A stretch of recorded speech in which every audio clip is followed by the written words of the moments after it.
আল্লাহ নবী হযরত জারজিস আলাইহিস সালাম বিদায় বিহার ভিতরে এসেছে মুসলমান। আল্লাহ পাকের একজন নবী, নবী জারজিস আলাইহিস সালাম, আল্লাহ পাক তাকে বাদশা দানিয়ালের কাছে পাঠিয়ে দিলেন। ও যুবকেরা, সেই যুগের সবচেয়ে বড় প্রতাপশালী বাদশা ছিল দানিয়াল। আল্লাহ পাকের বড় রাজামন্ত্রী ছিল না, আল্লাহ পাকের বিরুদ্ধে আচরণ করত। এক তারিখে আল্লাহর নবী নবী জারজিস আলাইহিস সালাম বাদশা দানিয়ালের দরবারে গিয়ে হাজির। বাদশা দানিয়াল মন্ত্রী সমাজকে নিয়ে এক জায়গায় একত্রিত করে রাষ্ট্রের বিষয়ে কিছু আলোচনা করছিল। আল্লাহ পাকের নবী জারজিস আলাইহিস সালাম বাদশা দানিয়ালের দরবারে গিয়ে হাজির হয়ে গেল। ও যুবকেরা, আল্লাহর নবী যেই না গেলে বাদশা নবীকে যেই না দেখতে পেরে বাদশা জান্নাত থেকে ঘুমে চলে উঠলেন। আল্লাহ নবী জারজিসকে দেখার সাথে সাথে বাদশা দানিয়াল চিল্লিয়ে দিয়ে বলতে লাগলেন, ও আল্লাহর নবী জারজিস, আমার রাজত্বের ভিতরে আমার ঘরের ভিতরে আসার অনুমতি কে দিয়েছে? আমার দরবারে তুমি কিসের জন্য এসেছো? তুমি তো এক আল্লাহকে মানো, তুমি তো আল্লাহর নবী বলে দাবি করো, তুমি তো এই আল্লাহকে আল্লাহ বলে মানো, আমি তো আল্লাহকে আল্লাহ বলে মানি না, তুমি কেন আমার দরবারে এসে হাজির হয়েছো? আল্লাহ পাকের নবী জারজিস আলাইহিস সালাম বাদশা জারজিসকে বাদশাকে বলেছিল, ও বাদশা দানিয়াল, আল্লাহ পাক আমাকে আপনার কাছে পাঠিয়েছে, আর আপনার কাছে পাঠিয়েছে আপনাকে এই বারমূর্তি পূজা ছেড়ে দিতে বলেছে। সুবহানাল্লাহ, আপনাকে আল্লাহর দিকে তওবা করে ফিরে যেতে বললো। ও বাদশা দানিয়াল, তুমি যে আল্লাহর ইবাদত করো, মনে রেখে দাও, তোমার আল্লাহ তোমার যে মূর্তি ক্ষমতা নাই, ওই মূর্তি তোমাকে কিছু দিতে পারে। এই আমরাও চলতে ফিরতে আমি ধর্ম নিয়ে ওয়াজ করি না, বোঝানোর জন্য বলছি। সেই যুগে আল্লাহ আবু জেহেলকে দিয়েছিল, সেই যুগে আল্লাহ উতবা, সাইবা, শিবা, মুগীরা, আবু সুফিয়ানকেও দিয়েছিল। আবু লাহাবকে আল্লাহ দুনিয়া থেকে জাহান্নামী করেছে। ঘরের সঙ্গে বাড়ি ছিল একই দেওয়ালে। আবু সুফিয়ান রাসূলুল্লাহ নিজের আপন চাচা। রাসূল যখন নিজেকে দাবি করলো নবী রাসূল বলে, মানলো না। আবু বকর মেনে দুনিয়া থেকে জান্নাতি হলো। সর্বপ্রথম আবু বকরের সার্টিফিকেট হলো দুনিয়ায় জান্নাতি, একজনে বলে। আর আবু সুফিয়ান দীর্ঘ একদিন নয়, 2 দিন নয়, 13 বছর অপেক্ষা করেছে। 13 বছর, 40 বছরে রিসালাত পাওয়ার পরে 13 বছর অপেক্ষা করেছে। মক্কা বিজয়ের সময় তবে গিয়ে আবু সুফিয়ান ঈমানের কলমা পড়ে মুসলমান হয়েছে। কিন্তু আল্লাহ রাসূল কর্তৃক আবু সুফিয়ানকে আমার নবী কিন্তু জান্নাতের সার্টিফিকেট দিয়ে যায়। অথচ যে কেউ নয় সে জান্নাতের সার্টিফিকেট পেল, আর যে অরিজিনাল আপন সেই মানুষটা জান্নাতের সার্টিফিকেট পেল। কেউ যেন এটা ভেবে নেবেন না যে হুজুর, আমি জুব্বাওয়ালা, আমি দাড়িওয়ালা, আমি এলেমওয়ালা, আমি বলবো আপনি শুনবেন আর এটাই ভালো জিনিস, সেটাই জান্নাত, এটা ভেবে নেবেন না। আমি হুজুর যে বিরাট ভালো তা ভাববেন না। কথা বলতে পারলেন না? আমার জবান যদি আসর করতো, ফের বলছি, আমার জবান যদি আসর করতো, এই মজলিসের শ্রোতারা এমনি আল্লাহর হেদায়েত প্রাপ্ত হয়ে যেত, ক্ষান্ত হয়ে। মানে আমি আলেম, আমি নিজে হারাম করে আমি দুনিয়ার লোক পাওয়ার জন্য অনেক কিছু করতে পারি। আর এই জন্য আল্লাহ আজকে দেখানোর পর্যায়ে দিয়ে দিয়েছে, কোনো কাজের পর্যায়ে দেয়নি। হাজার হাজার মানুষ হতে পারে, লোক হয়, কিন্তু আল্লাহ কিন্তু আমাদের দ্বারাই কিন্তু কাজ করেন না, আমাদের দ্বারাই কোনো কাজ করেন না। ভাই এসেছেন একদম তকবীর, নারায়ে তাকবীর, নারায়ে তাকবীর, নারায়ে তাকবীর। আমার ভাই আব্দুল্লাহ আমিন এসেছে, ইনশাআল্লাহ আপনারা খুশি তো? যে কথা বলছিলাম, কি বক্সে কোনো অসুবিধা হচ্ছে? জি, সে বক্সে তো যে কথা বলছিলাম, জি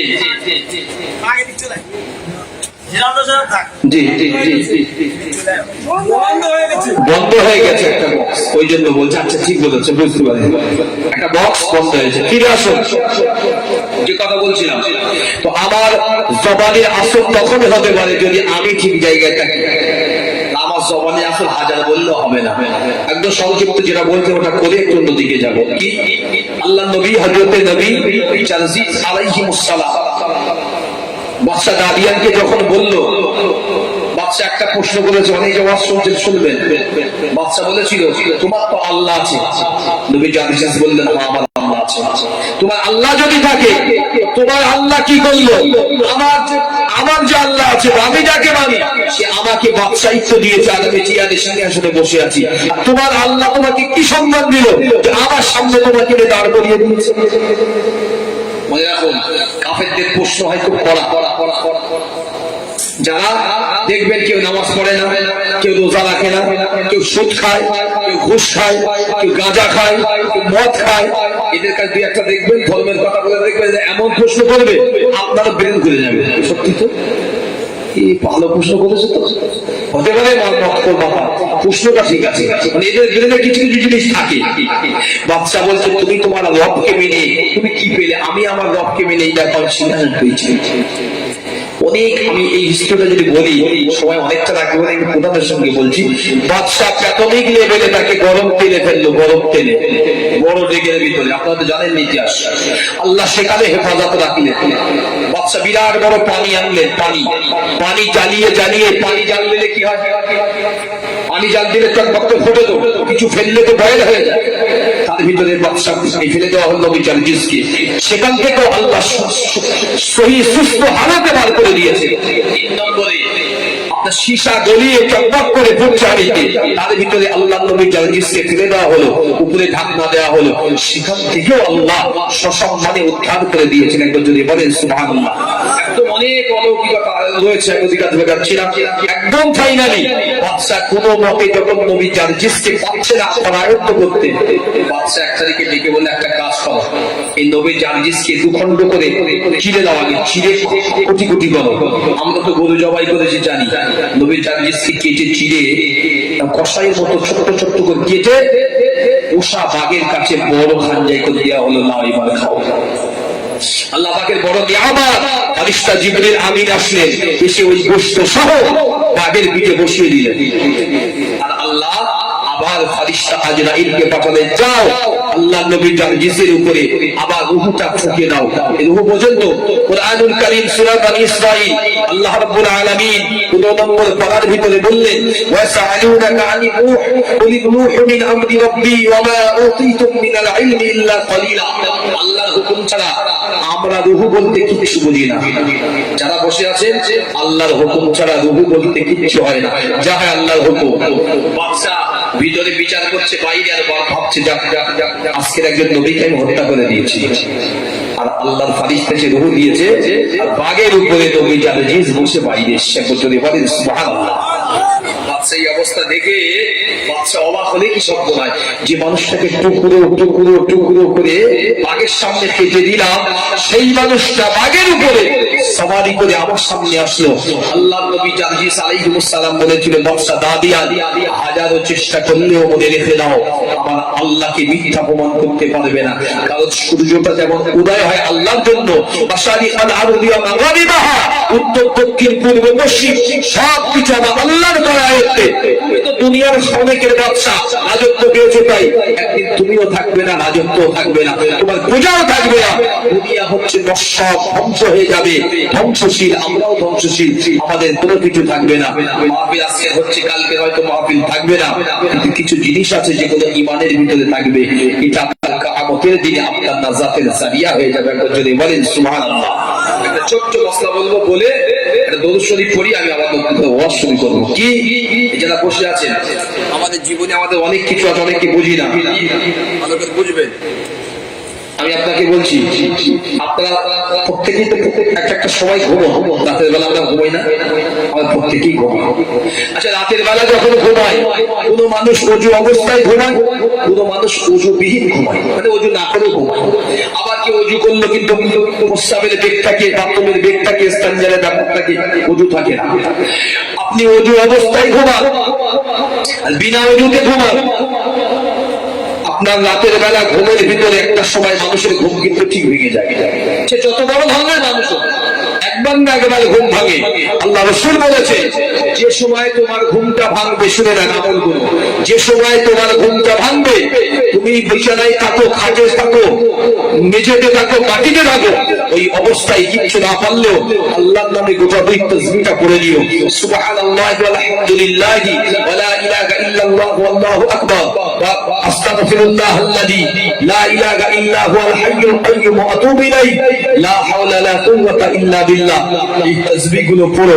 মহান আল্লাহ বলেছেন, আমি আল্লাহ এই তাসবিহ পড়ার বদলে এই ঘুমের একটা অংশের পরে এই যে তাসবিহ বললো বান্দা ঘুমের পরেও, আমি আল্লাহ এতে খুশি হই এবং বান্দাকে আমি মাফ করে দিই। জোরে বলেন, চিল্লে বলেন সুবহানাল্লাহ।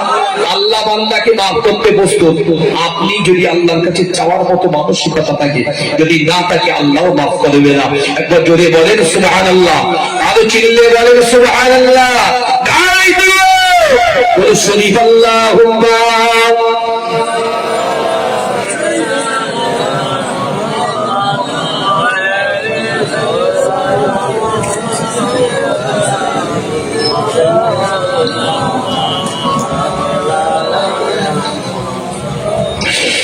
जिनकी तारीफ खुद रब काबा करे, जिनकी तारीफ खुद रब काबा करे, उनकी अजमत घटाना गलत बात है। जिनको कुरान यासीन तौहा कहे, जिनको कुरान यासीन तौहा कहे, उनकी अजमत घटाना गलत बात है। बोलें सुभान अल्लाह। चांद से खूबसूरत है रुखे मुस्तफा, उनको देखा आयशा ने कहा, चांद से खूबसूरत रुखे मुस्तफा, उनको देखा तुझे आयशा ने कहा, तौबा तौबा उन्हें चांद जैसा कहूँ, तौबा तौबा उन्हें चांद जैसा कहूँ, चांद जैसा बताना गलत बात है। जिनकी तारीफ खुद रब काबा करे, उनकी अजमत घटाना गलत बात है। चांद से खूबसूरत रुखे मुस्तफा, उनको देखा तो आयशा ने कहा, फीकी फीकी सी लगती थी उनकी जिया, फीकी फीकी सी लगती थी उनकी जिया, चांद जब तक लगा आमने सामने। जिनकी तारीफ खुद रब काबा करे, उनकी अजमत घटाना गलत बात है। अल्लाहुम्मा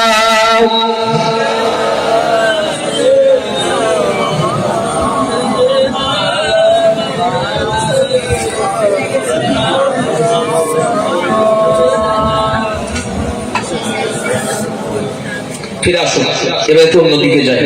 এরা বসে আছেন, খুব ভালো করে শুনবেন। কি আমাদের জীবনের সবচেয়ে বড় অ্যাচিভমেন্ট হচ্ছে আমরা হচ্ছে আখিরি নবীর উম্মাহ।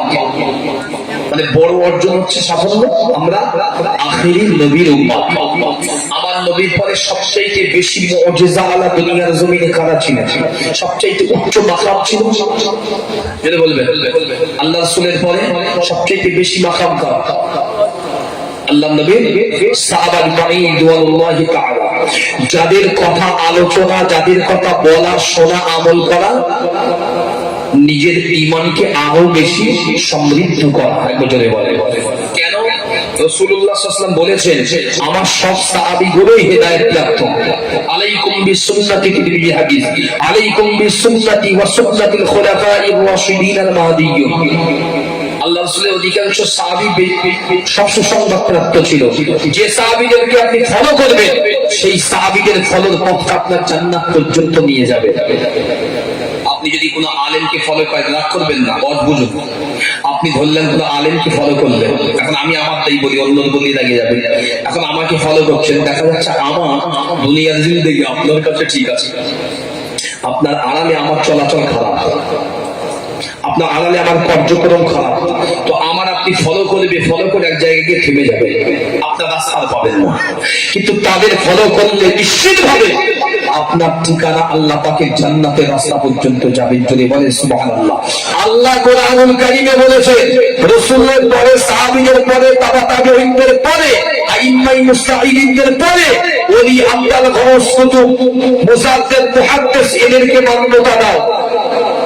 প্রশ্ন হচ্ছে, আমরা ভারতবর্ষে বসে আছি, আমরা ভারতবর্ষে আজকের এই দক্ষিণ 24 পরগনায় আপনারা ওয়াজ শুনেন, আপনাদের যদি বলেন তিনি কখনো নিজেকে প্রশ্ন করে শুনেছেন আর বুঝেছেন এখানে ইসলাম আনলোটা কি? আল্লাহ রাসূলের 61-63 হায়াত দিয়েছে, 65 7 মাসে 2 দিন। আল্লাহ রাসূল মক্কা মদিনা তাবুক পর্যন্ত জীবনের সফর যাত্রা ছিল, আর কোথায় রাসূল যাননি।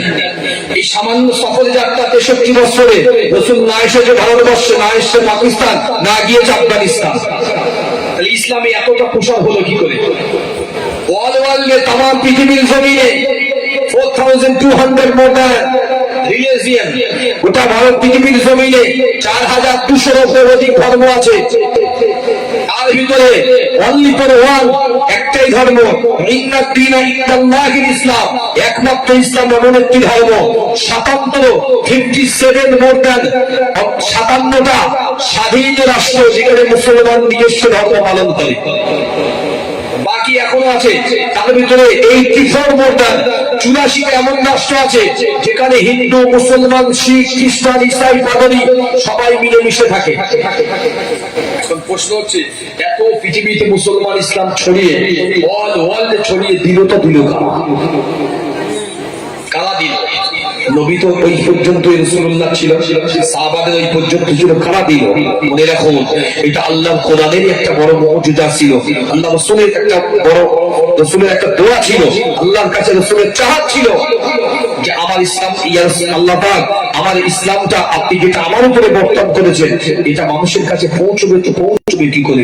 আল্লাহ বলেছিলেন, হাবিব আপনি চিন্তা করবেন না, মাশারিকাল আরদি ওয়া মাগারিবাহা, যাদেরকে আমি আল্লাহ উম্মতদের ভিতরে দাঈলাল্লাহ দাঈ, যাদের উম্মতদের ভিতরে দ্বীনের দাঈ বানিয়েছি, এরা যেখান থেকে সূর্য উদয় হয় সেখান থেকে এরা শুরু করবে, সূর্য যেখানে অস্ত যাবে সেখানেও ইসলামের দাওয়াত নিয়ে পৌঁছে যাবে। একজনে বলে আজকে পেয়েছে না যায়নি, ইসলাম পেয়েছি না পাইনি, ইসলাম পেয়েছি। এবারে ফাইনালি বলেন জামানের অনুসরণ করি, করেন তো? করি। আমি জানি যে এইসব জায়গাগুলো হচ্ছে দাদা পীরে দেখা একটু জায়গা। কালের অবর্তমানের সময়ের সাথে সাথে অনেক মানুষ আছে, আমরা অনেক রকম ভাবে বিভক্ত। আমি কোনো অন্য কোনো এজেন্ট আমার নেই, শুধু একটা কথা আপনাদেরকে বলে যাই, একটা কথা, ওহেতু কারো সমালোচনা করে পিছনে বিবোধ করবেন না। বিনারাইটের মানুষ, আমি আপনাদের ছোট্ট ভাই হিসেবে বলে যাচ্ছি, শুনে রেখে যান, পৃথিবীতে সবচেয়ে জঘন্য কাজের ভিতরে একটা অন্যতম হচ্ছে মানুষের পিছনে বিবোধ করা। কি বললাম? গীবত করা। এখন প্রশ্ন, গীবত করা কিরাম বড় কাজ? গীবত করা হচ্ছে, যেহেতু আল্লাহ রাসূল বলেছে আল গীবাতু আশাদ্দু মিনাজ যিনা, জিনার চাইতে মারাত্মক অপরাধ হচ্ছে গীবত করা। মানে জিনা করলে যে গুনাহ আপনার নাম আমল হবে, অধিক বেশি পরিমাণ গুনাহ শুধুমাত্র আপনি গীবত করে পাবেন। আমি ওলামা চলে যাব, আমার গীবত করবেন আপনি, তো আমি না চাইতে সব পাবার আপনি পাহাড় পরিমাণ আমল নিয়ে আল্লাহর কাছে গিয়ে সেটা ওই পোকার মতো খোকলা হয়ে যাবে। গীবত করবেন না।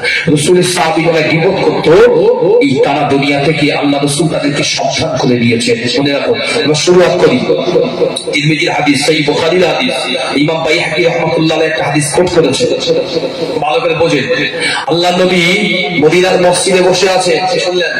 আমার রাসূল মদিনার মসজিদে বসে আছে, একজন সাহাবী বেশ কিছুক্ষণ যাবত আল্লাহ রাসূলের সামনে বসে রয়েছে, অনেক সাহাবী থাকে, সে অনেক পরে ঘরে গিয়েছে, দুপুরে নামাজ আদায় করে কিছু খাদ্য খাচ্ছে, সে খেয়েছে, হঠাৎ সে দৌড়ে এসেছে আল্লাহ রাসূলের কাছে, সালাম দিয়ে বলছে, ইয়া রাসূলুল্লাহ আমার ভাই খেতে গিয়ে, বুঝবেন, আমার ভাই খেতে গিয়ে গলায় গলায় একটা টুকরো বাঁধিয়ে দিয়েছে খাদ্য। ইয়া রাসূলুল্লাহ, গিলতেও পারছে না, পার করতেও পারছে না, গিলতেও পারছে না, পার করতে পারছে না, কি যেন হচ্ছে, একটুখানি চলে। আল্লাহ রাসূল বলছে আমি যাব না, তোমার ভাই গোশত খেতে গিয়ে গোশত টুকরো বেঁধে গিয়েছে। কি বললাম? গোশত খেতে গিয়ে গোশত টুকরো। এ বলছে ইয়া রাসূলুল্লাহ, আমার ভাই আর আমি একসঙ্গে বসে ভাত খাচ্ছিলাম, একসঙ্গে খাচ্ছিলাম, আপনি বলছেন গোশতের টুকরো, কোথায় গোশত? বাড়িতে আমার গোশতই নেই। বলছে হ্যাঁ, গোশতের টুকরো খেয়েছে, যাও ফিরে যাও। শুনে দেখো, আচ্ছা বলেন আপনারা দুজন যদি এক জায়গায় বসে খান একই জিনিস, আর এসে আমাকে যদি বলেন, আমি যদি বলি মিথ্যে কথা, তুমি গোশত দিয়ে ভাত খাচ্ছ, অতটা খেয়েছেন ধরলেন তোদের শাক দিয়ে, আপনি বলবেন না রাসূলুল্লাহ এটা গোশত না শাক? আল্লাহ নবী সাহাবীদের বর্ণনা শুনে নেন।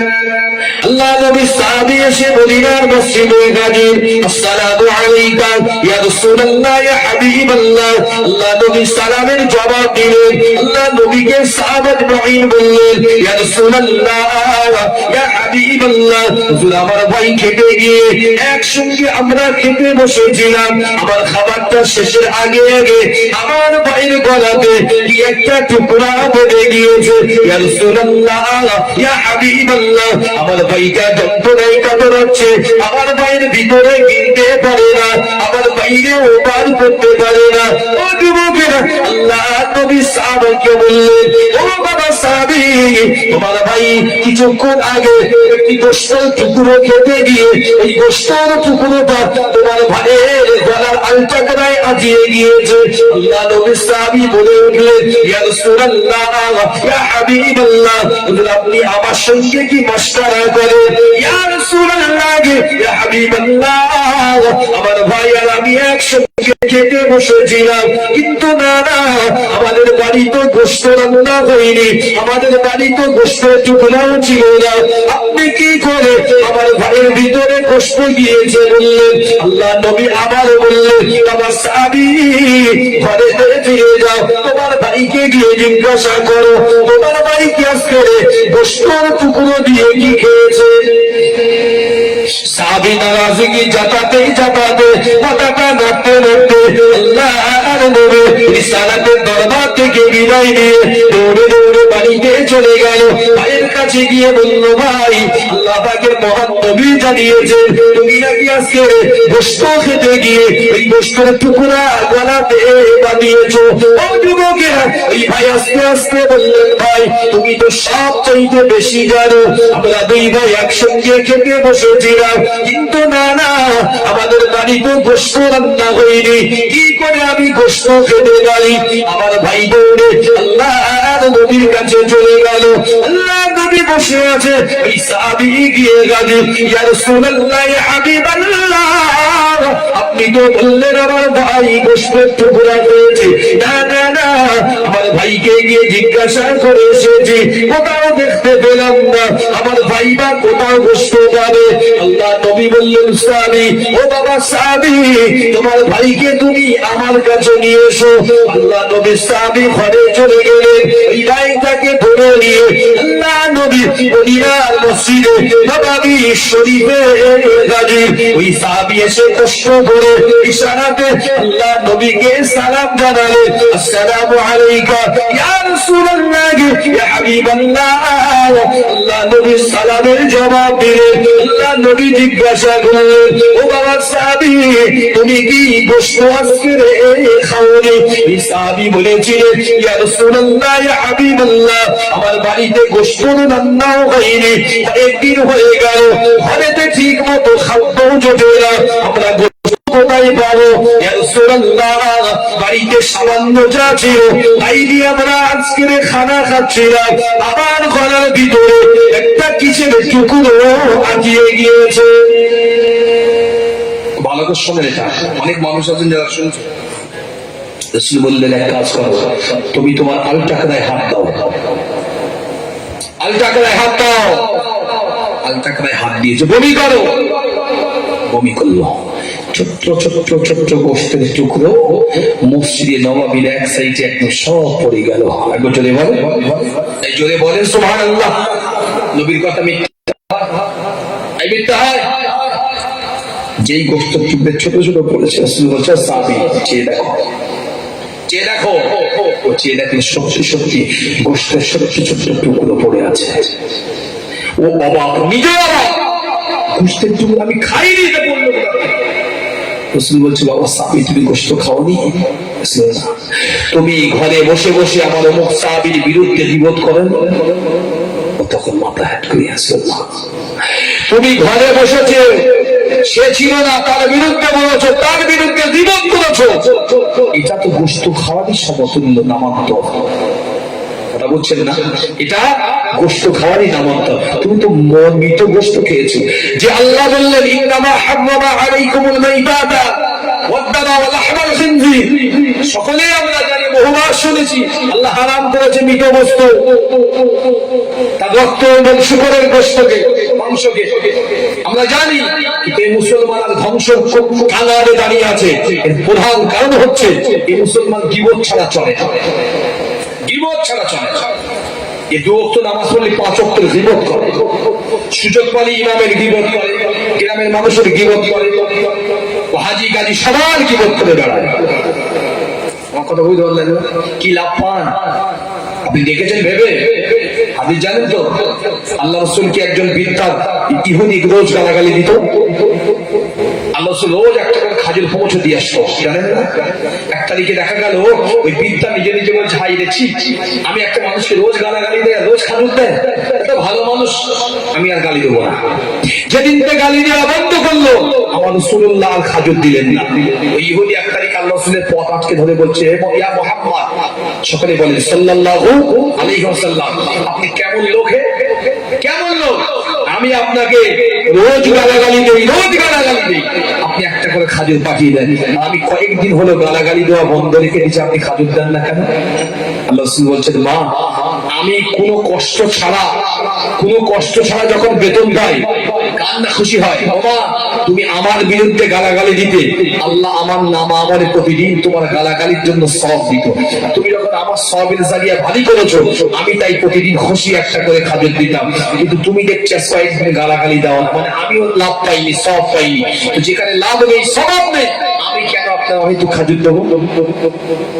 কথা বলতে পারলেন না? তো আমি মুসলমান, আপনিও মুসলমান। মনে রাখুন, বর্তমান জামানায় জবানটাকে হেফাজতে রাখুন। এর চাইতে শক্তিশালী কিচ্ছু নেই, কিচ্ছু নেই। সবচেয়ে শক্তিশালী হচ্ছে জবান। এটা যদি হেফাজত করতে পারেন, অনেক কিছু অর্জন করতে পারবেন। মনে রাখুন, কোন জিনিস, সব জিনিসের প্রতিশোধ বদলা নিতে যাবেন না। সব জিনিসে এই দুনিয়ায় প্রতিশোধ প্রতিদান নিতে যাবেন না, তাহলে ঠকে যাবেন। কিছু প্রতিদান রাখবেন আল্লাহর জন্য, কিছু প্রতিদান আল্লাহর জন্য রাখবেন। আমার আল্লাহ আপনাকে এই প্রতিদানটা দিয়ে দেবে। আর যে প্রতিদান আপনি এখান থেকে নেবেন, কোনদিন সেই প্রতিদান আপনি পাবেন না, পাবেন না। নেক হওয়াটা তো সোজা জিনিস নয়। নেককার হতে গেলে কষ্ট, কিন্তু নেককার হওয়াটা বড় কষ্ট নয়। নেককার হতে গেলে একটু সময় লাগবে, কিন্তু ভালো করে বুঝুন, নেককার হওয়ার পরে তার দোয়া আল্লাহর কাছে কবুল হতে বেশি দেরি হয় না। যদি বলেন সুবহানাল্লাহ। ছোট্ট একটা নেককারের ডেফিনেশন দিই, আপনাদের অসুবিধা হচ্ছে?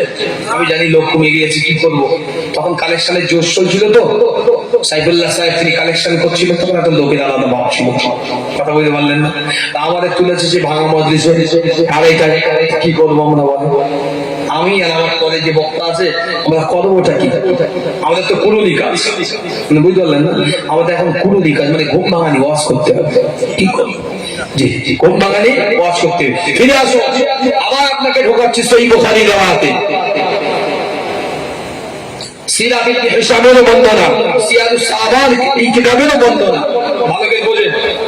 মায়ের এই অনেক মানুষ আছে এখানে, বাপের ভাত দেয়নি, আপনি রাগ করলে আমার কিছু করার নেই। বাপের ভাত দেই না, মায়ের সঙ্গে ভালো করে কথা বলি না, ভাইয়ের সঙ্গে সম্পর্ক নেই, প্রতিবেশীর সঙ্গে রোজ মারামারি গালাগালি। হুজুর এসে শুধু মাথা চুপে রাখলে হুজুর শিখে ফু দিয়ে দেয়। হুজুর কেন বাবা? হুজুর ব্যবসা বাণিজ্য উন্নতি হোক, হুজুর ফু দিয়ে দেয়। ওর কাজ হচ্ছে সারা লোকের সঙ্গে ঝগড়া বানাবে, হুজুর আসলে মাথার টুপি গুলো ফু দিয়ে দেবে। দেখলি মনে ফেরেশতা একটা রব। এই শুনে একটা কথা বলি, শুনে আমরা যারা বসে আছি, এই শুনেন, আল্লাহ রাসূল সাল্লাল্লাহু আলাইহি ওয়াসাল্লামের উম্মত হযরত আশরাফ থানভী একটা কথা লিখেছেন কিতাবে, শুনেন। পূর্ব যুগে বনি ইসরাঈলের যুগে একজন ব্যক্তি ছিল। আপনাদের বিনাইল গ্রামে অনেক ভাই আছে, তাদের সঙ্গে যদি মিলে যায় আমাকে দই দেবেন না, আমার কথা নয়, আমি কিতাবের কথা বলছি। বনি ইসরাঈল একজন আল্লাহ পাকের আবেদ বান্দা ছিল, খুব ভালো মানুষ ছিল। তিনি বিয়ে করেছেন। এখন বিয়ে করার পরে বিবি হয়েছে খুব সুন্দরী বিবি। এখন সমাজে যদি ছেলের থেকে মেয়ে সুন্দরী বেশি হয়, সংসারে মহব্বত কার বেশি থাকবে বলেন? কথা বলে না, কার থাকবে? ধরলেন, এখন উদাহরণ বলছি, ধরলেন আমাদের থেকে আমাদের বিবির আরো সুন্দরী, আপনি বেশি ভালোবাসবেন না বিবি আপনাকে বেশি ভালোবাসবেন? স্বাভাবিক আপনার বেশি ভালোবাসবে বিবি সুন্দর, বিবি সুন্দর। আবার আপনি সুন্দর হলে বিবি যদি একটু সুন্দর কম হয়, বিবিটা আপনাকে বেশি ভালোবাসবে। এটা বাস্তব কথা বলছি। তো বনি ইসরাঈলের যুগে একজন আবেদ ছিল, তার বিবি খুব সুন্দর। কিন্তু আবেদ হোক, অলি হোক, আব্দাল হোক, গৌস হোক, হুজুর হোক, ইমাম হোক, নেতা হোক, প্রত্যেকের আল্লাহ খোদা দিয়েছে। খোদা, খোদার যাতনা মেটাতে গেলে ইনকাম করতে হবে। বললাম, ঘর থেকে আপনাকে বানাতে হবে, কিছু একটা করতে হবে। বিয়ে করে বেশ কিছুদিন থাকার পরে আবেদ চিন্তা করছে, আমার তো তেমন কিছু নেই, এখন বিবি তো আমার সুন্দরী বিবি, আমার তো এটা রাখতেই হবে ঘরে। রাখতে গেলে তো খাওয়া দাওয়া ব্যাপার, শুধু খাওয়া দাওয়া না, আরো অনেক কিছুই দিতে হবে। তো অর্থ নেই, কি করা যায়? একটা থেকে বিবি করলো, বিবি আমি একটা কাজ ঠিক করে এসেছি, আগামী কাল থেকে কাজে যাবো, কিন্তু বিবি খুব পেরেশানের ভিতরে আছে। এই বলছে, কেন স্বামী? তো যে তুমি এত সুন্দর, তোমাকে যে ঘরে রেখে আমি বাইরে কাজে যাব, এই সাহসটা আমি জোগাতে পারছি না। তো আপনি নিশ্চিন্তে যান, আপনি 1.5 মাস 2 মাস বিয়ে করেছেন আমার সঙ্গে, আপনি আমার বিরুদ্ধে কোনো খারাপ পেয়েছেন? স্বামী বলছেন না, তাহলে আপনি নিশ্চিন্তে যান। স্বামী বলছে, শোনো বেবি, আমি তো নিশ্চিন্তে যাব, ঘরের ভিতরে সব সাথে দিয়ে আসি। এখনকার যেমন আমাদের ঘরের ভিতরে কল, বাথরুম সব আছে, সব আছে না? যে বিবি তোমার তো ঘরের ভিতরে সব আছে। আমি বাইরের থেকে তালা মেরে যাবো, যাতে কেউ না তোমার ঘরে ঢুকতে পারে। বিবি বলছে, তোমার যদি ইচ্ছা হয় তাই করি। স্বামী আগের মানুষ, আল্লাহ মানুষ, পরের দিন থেকে কাজে যাচ্ছে, বাইরে থেকে তালা মেরে দিয়ে। মূল্যবান জিনিস যখন বেশি চাহিদা হয়, মনে রাখুন সেই জিনিসটা তাড়াতাড়ি নষ্ট হয়ে যায়। কোন জিনিসই আপনি অধিক মহব্বত করবেন, সেই মহব্বতের শিলা আপনি ভালো পাবেন না। কোন সন্তানের অধিক আশা করবেন, দেখবেন ওইটি নিরাশা করবেন। কোন জিনিসে, কোন মানুষ, কোন ব্যক্তি, কোন ব্যবসা এরকম অত্যন্ত বেশি যখন ভরসা করবেন, সেই জিনিসটা আপনাকে ফেলিয়ার করে দেবে, সাকসেস করবে না। আর কোন জিনিসটা উপরে মোটামুটি ভরসা রাখুন, বাকিটা আল্লাহর উপরে রাখুন, আল্লাহ সাকসেস করবে। উনি চলে গেলেন তালা মেরে। তা বিবি বেশ কাজ কাম করে ঘরে। 1-2 দিন পরে বিবির কি মনে হয়েছে, একটা জানালা খুলেছে, জানালা। এই গ্রামের ছেলেরা সব ভালো, কিন্তু আমরা ওয়াজ মাহফিল করে বহু গ্রামে যাই, আমাদের তো গ্রাম আছে। এখন 100%-100 ভিতরে অন্তত 60%, 50-60% ছেলে আছে, এরা আর যুবতী মেয়েদের দিকে খুব একটা আসে না, আসক্ত না, এরা ঘরের বউদের দিকে আসক্ত। এই কথা আমি ভুল বলবো, কিন্তু দেখবে খবর দিয়ে দেখে যুবক ছেলে বিয়ে করলে আল্লাহ নসিবে ভালো মেয়ে রেখে 2 ছেলের মারলে চলে গেছে।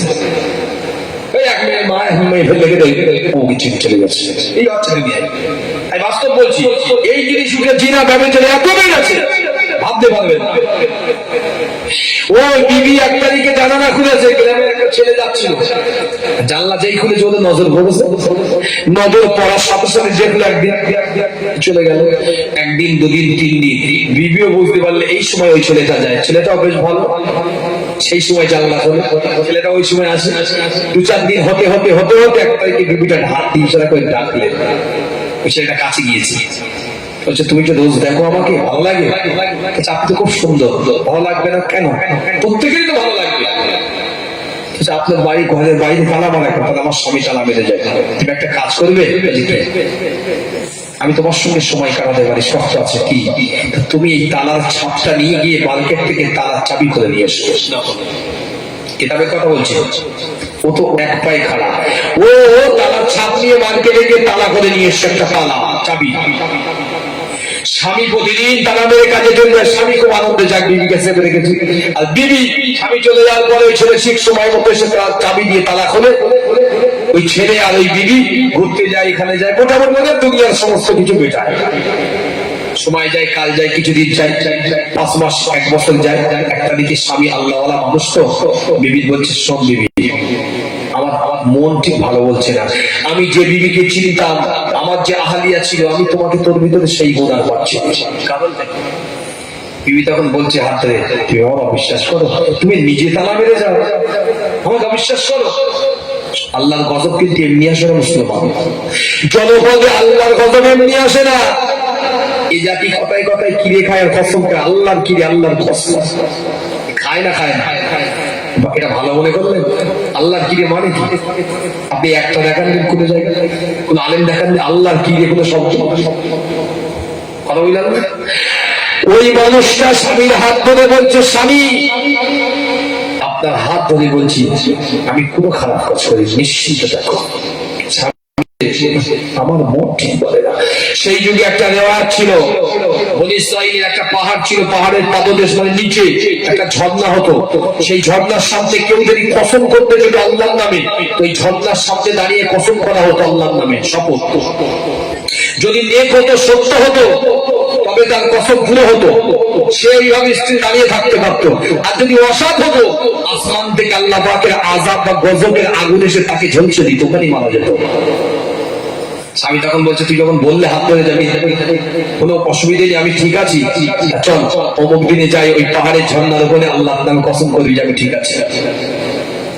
তখন মুখ ফুটে স্বামী বলছে, চিন্তার কোনো কারণ নেই, চিন্তার কোনো কারণ নেই, আমি অমুক দিনে ইনশাআল্লাহ তোমার সঙ্গে যাবো ওই পাহাড়ের ঝর্ণায়। একটা তারিখ সেট করেছে, রাত্রের বেলা স্বামী স্ত্রী, সকালে আবার আবেদ কাজে চলে গেছে। ওই ছেলেটা যেই এসছে, বিবি বলছে কি সব বলে এই ব্যাপার হয়েছে। ওই ছেলেটা তো ভয় পেয়ে কাঁপছে, কি হবে এবারে, কি হবে, তুমি তো ওখানে গেলে তুমি নিজে ধ্বংস হয়ে যাবে, আবার কি হবে। মেয়েদের বুদ্ধি একটু পোকা হয় তো, কিন্তু বুদ্ধি পোকা হলে কি হবে, ধরাও পড়ে যায়। উনি বললেন, চিন্তার কোনো কারণ নেই, অমুক তারিখে আমরা ডেট করেছি যাব, শুধু তোমার কাজ হবে অমুক তারিখে শহরের প্রধান ফটক গেটে তুমি একটা গাধা গাড়ি নিয়ে চলে আসবে, গাধার গাড়ি, পাহাড়ে ওঠা। সেই তারিখে সে আবেদ বিবিকে নিয়ে উঠেছে, চলো। বিবি বলছে, আমার পার অবস্থা ভালো না, খুব ব্যথা, আমি যেতে পারবো না পাহাড়ে। পাহাড়ে উঠতে গেলে আমার গাড়ি দরকার। স্বামী বলছে, চলো গাড়ি করে দিচ্ছি। গিয়ে দেখে ওই গাদাওয়ালা দাঁড়িয়ে রয়েছে। স্বামী বলছে, ওই গাড়িটা কত? বিবি বলছে, দেখো কথা বলে। গাদাওয়ালা যাবে, আমাকে আধা, সেই সময় আধা দিরহাম বা আধা দিনার দিতে হবে। তো ঠিক আছে, বিবিকে গাদার গাড়িতে তুলে দিল। আবেদ হেঁটে হেঁটে যায়, বিবি সামনে সামনে যায়, গাদাওয়ালা ধরলে একদম কাছাকাছি গিয়ে বিবি বলছে, একটু শুনি, এইবার ধর আমি নামবো, আমি যখন নামবো এক পা নামাবো, তুমি গাদাটা একটু ঘা দেবে। এই আপনারা যারা ঘরেতে পশু আনেন বা পশু পোষেন, দুধ দহন করেন কিংবা কোনো কাজ করেন, যদি আপনার দুধ দহন করার সময় যদি একটু গুঁতো দেন পিছন দেখিয়ে, ওই বিবি বলছে, আমি যে এক পা নামাবো তুমি গাধাটাকে একটু কাটি দেবে, গাধা লাঠি মারবে আমাকে, আমি পাহাড়ে পড়বো, ব্যালেন্সটা আমি করে দিচ্ছি। ঠিক তাই করা হলো, এক পা নামিয়েছে, একটু গুঁতো নিয়েছে, গাধা ভুলেছে, বিবি ওখানে পড়েছে। বিবি পড়ার সাথে সাথে নিজের সামনের কাপড়ের যে অংশ সেটা একদম উঠে গিয়েছে, অর্থাৎ ওই গাধাওয়ালার সামনে বিবির ওই সামনের গোপরঙ্গের কাপড়ের অংশটা উঠে গেছে। স্বামী ছুটে এসে কি সব বলে হলো, আবার তুললো, গাদালের একটা দু চার চাপড় দেওয়া হলো, গালাগাল দেওয়া হলো, ব্যাস মিটে গেল। সন্ধ্যার ধারে দাঁড়িয়ে স্বামী, বিবি স্বামীর হাত ধরে বলছে, আল্লাহ শপথ করে বলছি স্বামী, আমার বিয়ের পর থেকে আজ পর্যন্ত আপনি ছাড়া, এই গাদাওয়ালা ছাড়া আমার কারোর সম্মুখে আমি কোন রকম আমার অন্য কিছু প্রকাশ হয়নি। কিছু বুঝতে পারছো কি বলছি? স্বামী, বিয়ের পর থেকে নিয়ে আজ পর্যন্ত আপনি ছাড়া, আর এই গাদাওয়ালা ছাড়া আমি কারোর সম্মুখে আমার এই শরীরের কাপড় আজ পর্যন্ত কোনোদিন খুলতে হয়নি বা কোনো অসুবিধা হয়নি। স্বামীদের চিকিৎসা হয়নি, ভালো কবুল ফিরে আসছে, আমার আল্লাহ সহ্য করিনি। ফারিস্তা জিবরিলকে ডেকে বললেন, ফারিস্তা যাও, জিবরিল যাও, গিয়ে ওই ঝর্ণাও ধ্বংস করে দাও, ওই পাহাড়টাও ধ্বংস করে দাও। আমি ওদের জন্য বানিয়েছিলাম ভালোর জন্য, কিন্তু ওরা ওটাকে মন্দ বানিয়ে নিয়েছে। জিবরিল যাও, তুমি গিয়ে ওটাকে ধ্বংস করে দাও। আল্লাহ সহ্য করেনি, ওই গাদাওয়ালা, ওই মহিলা, ওই আবেদ, সবাই কেউ আল্লাহ ওই গজবের ভিতরে ঢুকিয়ে দিয়েছে নিমের দুটো করে।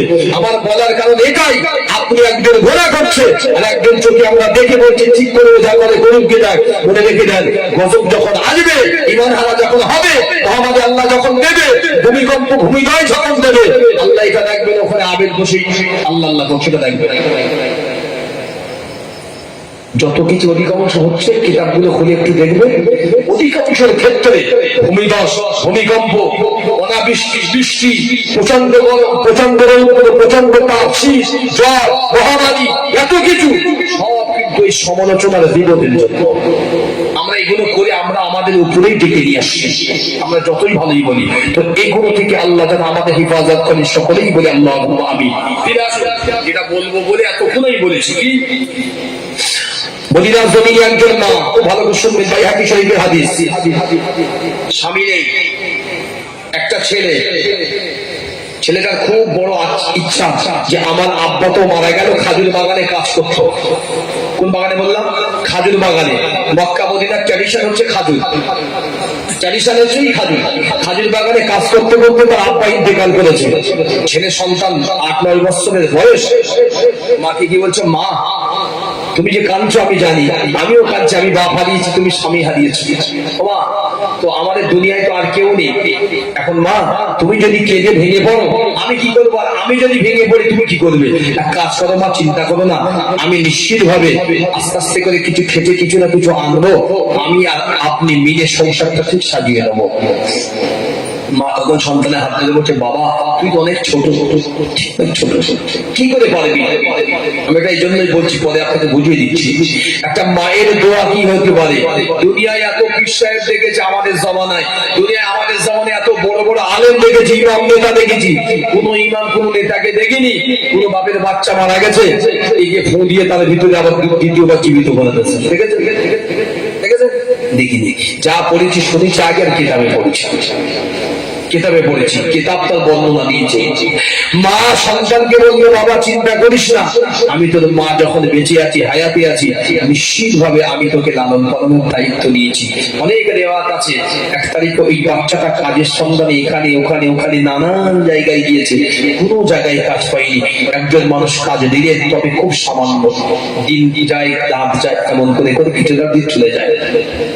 ছেলেটা আস্তে আস্তে যেই বড় হলো, 1 তারিখে কানেতে ঘোষণা হলো, মদিনার কিছু মানুষ, মক্কায় নতুন নবীর আবির্ভাব হয়েছে, তিনি হচ্ছেন মুহাম্মদুর রাসূলুল্লাহ বলেন সাল্লাল্লাহু আলাইহি ওয়াসাল্লাম, তিনি নাকি অচিরেই হিজরত করে মদিনায় আসবেন। ছেলেটা আস্তে আস্তে বড় হয়েছে, কিছুটা বড় হয়েছে, খুশির আর বাদ মানে না আল্লাহ রাসূল আসবেন। আস্তে আস্তে ছেলের বয়স 18-20 হয়েছে। ছেলে বুঝতে পেরেছে আমার নবী এসে মদিনায় হাজির হয়েছে। ওই ছেলেটাও অন্য মানুষের সঙ্গে গিয়ে আল্লাহ রাসূলের হাতে হাত দিয়ে ইমানের কলমা পড়ে সাহাবাহার গৌরব অর্জন করেছেন। একবার জোরে বলেন সুবহানাল্লাহ।